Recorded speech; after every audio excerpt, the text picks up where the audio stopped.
something mean to you, maybe not even mean, just a little bit critical, and you feel a tightening in your gut, a little tension in the body. Buddhists have a word for the experience of getting hooked by something, and that word is shempa. If we looked it up in a Buddhist dictionary, it would mean attachment. But this doesn't really describe the essence of the word. Shempa is more a feeling than a thought. But to be even more accurate, though it's impossible to find words that totally describe the experience, Shempa is a pre-feeling. It's the tension that precedes the feeling. Shempa is the beginning, then the full-blown feeling, then the reactive action, or what psychologists might call acting out. Now, Shempa is not comfortable. It is dis-ease. It's a sort of restlessness. And there's no one on the planet who does not experience it, probably several times every day. Even people who have meditated for 50 years are not immune to Shempa. Even they can get hooked or triggered by someone or something, and the vast majority of us have no idea that we have choices when we become aware of it. Our primordial urge, so instinctive that I think it must be built into our DNA, is to do anything to relieve the dis-ease called Shempa. And as a species, we have a vast and creative array of ways of doing that. Sadly, nearly all of our strategies for relief make matters worse. I'll give you an analogy which might help. Let's say you have a skin rash or an eczema of some sort. It itches, and so you seek relief by scratching. What happens to the rash when you do so? Right. It spreads. It gets worse. The relief from scratching is very short-lived. Soon you must scratch again for another moment of relief. If you persist in this scratching, you will in time create bloody sores until eventually you have to go to the doctor. And the doctor takes one look at the condition and gives it a name which somehow seems to relieve our minds about the condition, though I'm not sure why. And then says the main thing you have to do is stop scratching.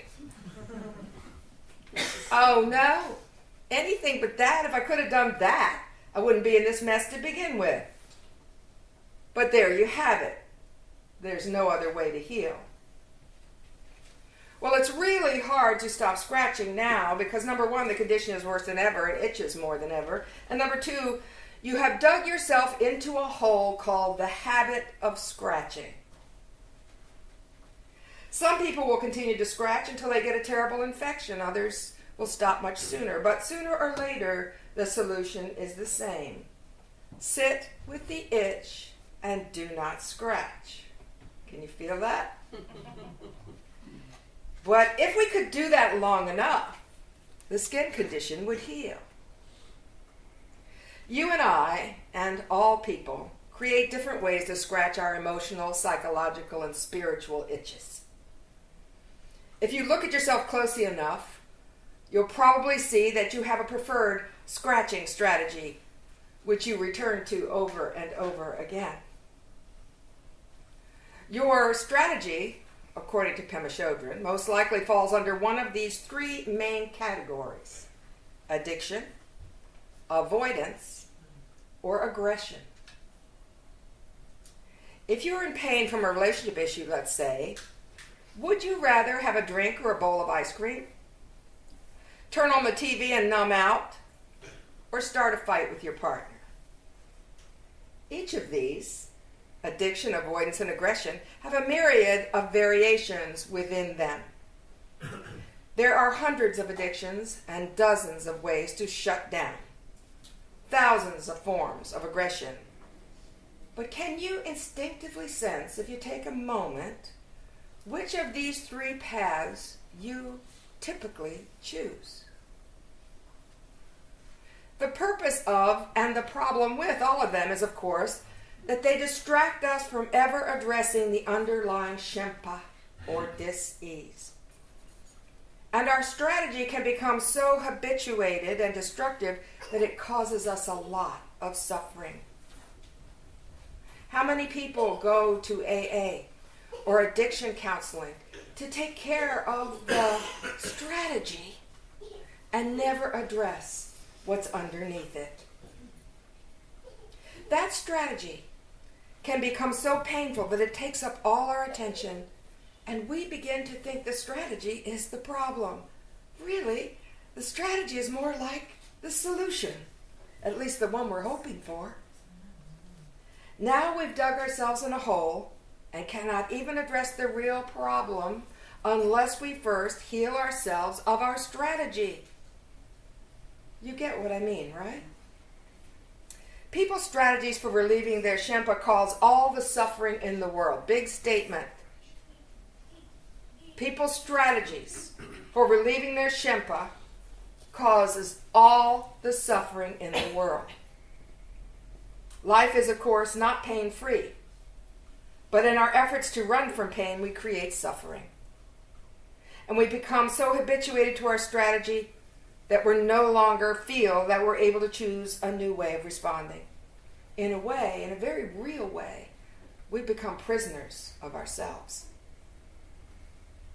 This service today offers the beginning of a new way to live. For those who are willing, it offers a new beginning. Today we have an opportunity to take an honest look at ourselves and our lives over the past year. Where have we become stuck? What life-alienating, relationship-alienating strategies have we developed to deal with the basic insecurity of living? The dis-ease that comes with the territory of being human on this planet. You know, you don't have to go into one of my favorite avoidance schemes. You don't have to analyze the strategies. And here's another favorite. Nor do you have to feel guilty about them. These are just ways to distract ourselves. So there's no need for analysis of guilt, because the truth is every single human being has them. Even people who have meditated for years, as I said. What you have, we all have. And it's called the human condition.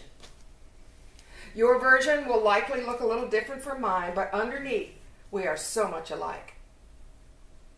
The doorway to freedom here is self-honesty. The thing is, self-honesty is very hard for most of us because we have such a tendency to think of ourselves as bad or shameful. This seems to be part of the Western culture, but it doesn't happen to be the truth. Low self-esteem, shame, they are not pointing to the truth about you. They are just deeply ingrained habits. They have been learned, and so they can be unlearned. So I ask you this morning, can you imagine the possibility of being ruthlessly honest with yourself in an atmosphere of loving kindness, lightheartedness, even humor? You will get a lot out of today's service if you can find a way to be honest with yourself and kindly toward yourself at the very same time. What is your particular way of avoiding the feeling of the human condition, this shempa thing?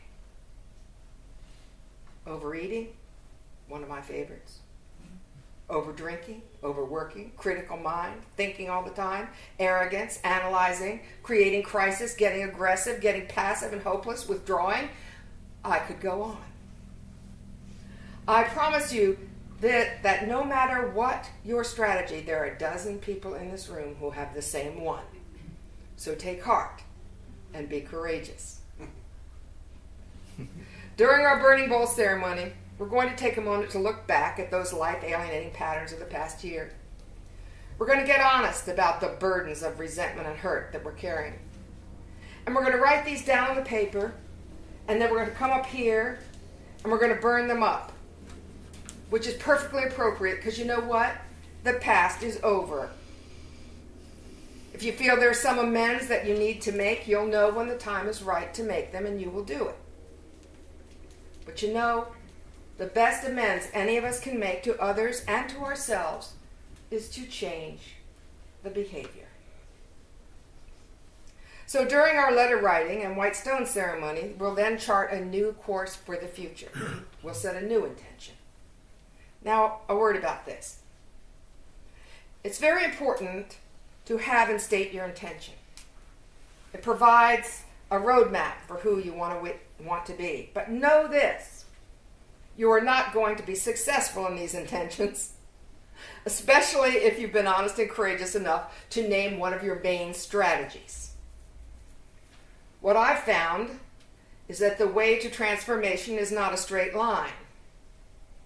Seems to be more a matter of taking 3 steps forward, and if you're lucky, only 2.5 steps backward. As a matter of fact, I've noticed that when I set a higher intention or aspiration for my life, my strategies get worse for a little while. You know, that R word, resistance. And now, though, I'm more awake. And the hard part is, it's become impossible not to see and feel the suffering my strategy is causing. Are you with me? They don't work so well anymore. But if I persist and return again and again to my intention, progress will be made over time. So let's start out today with, if we can find it after that message, a sense of humor. Come on. We're all in this together, right? Been there, done that. We can expect setbacks, so we'd just be a lot better off if we could laugh it off when it happens. See, I used to think getting really serious and feeling guilty was going to help me stick to the plan, and that's the exact opposite of what works. Lightness of being is what works. Something like this wry laugh that says, oh, look at me, there I go again, doing my usual number. We also need to learn the art of celebration. Since we have these big goals out there, we tend to forget to celebrate the small victories. You know, instead of saying, I'm never going to yell at my kids again, we could say something like, I'm not going to yell at my kids before breakfast. Set goals we can meet and celebrate the victory. Basically, you'll find that every new intention involves the ability to sit with Shempa, to feel uneasy, that tightening in the gut and body, and not go in to your strategy. We sort of dread this idea because we know that if we don't act out, we're likely going to feel what's underneath the uneasiness. And furthermore, we're not going to be able to explain it. Because most of this dis-ease is ancient. It comes from experiences long forgotten, even from past lives, if you believe in such things. So what we're really having to do is stand on groundless ground, feeling something uncomfortable without any explanation whatsoever. Oh, yikes. This is not so easy. But here's the good news. Every feeling, and I pretty much tested this, even the most intense grief or anger or resentment has a shelf life of no longer than 24 to 48 hours if we don't dig into it. If we can sit with it and not create more suffering, it will pass. And it will do so without your having done any harm to yourself or anyone else. And this, my friends, makes for a better life, a more prosperous life. It opens the door to acceptance of things and people as they are. And so healthy relationships become possible. The ability to sit with our discomfort and not act out is a doorway to learning to be present to life and not just the parts of it we like. It helps us to learn to feel it all. So maybe you're like me. Maybe you don't want to die either, knowing that your whole life was about making messes and cleaning them up. I want my life to be more than a 75-year fight with my strategies. I want to be able to sit still and not give in to my urge to react negatively to things that trigger me. That means I've got to give up yelling at the television set, which is really, you're going to have to support me in that. But I'm willing, because I want to live free. It takes courage to confront our strategies and set an intention to change. It takes courage to feel the pain. It takes courage to return and again to our intention, no matter how many times we miss the mark. But together, I know we can find that courage because each one of us has it inside already. And we can help each other do that. So let's begin right now. I invite you to take a deep breath and settle into a state of relaxation and let your mind drift back over the past year and allow memories of some of the difficulties you've experienced come to mind. Were there times when you were unable to show up as the person you know yourself to be?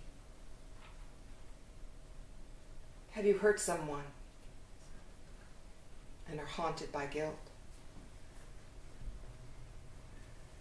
Do you find yourself unable to forgive yourself or someone else? Is there a fear that's holding you back? Or a sadness that lingers in your heart? Reflect.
Sheet of tissue-like paper, not the lined writing paper, out of your bulletin and write on it a keyword or short description of that which you want to release.